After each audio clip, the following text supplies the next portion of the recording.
প্রবাসী খুব সহজ একটা নাম প্রবাসী। কিন্তু আসলে কি এই প্রবাসী নামের দক্ষতা অর্জন করাটা অতটা সহজ? আমি বলি কি বাজান, এই প্রবাসী নামের দক্ষতা অর্জন করা অতটা সহজ না।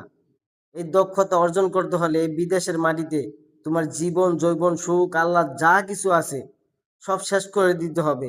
শুধু ফ্যামিলির মুখে হাসি ফুটানোর জন্য, ফ্যামিলিকে সুখে রাখার জন্য, দেশের আর্থিক অবস্থা সচল রাখার জন্য।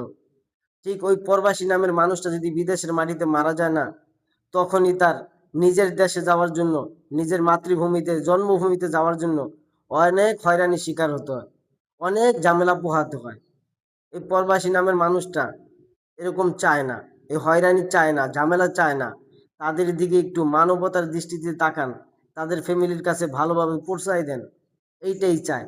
তাদেরকে নিয়ে আর আপনারা রাজনীতি করিয়েন না, তাদেরকে একটু সম্মান দেন।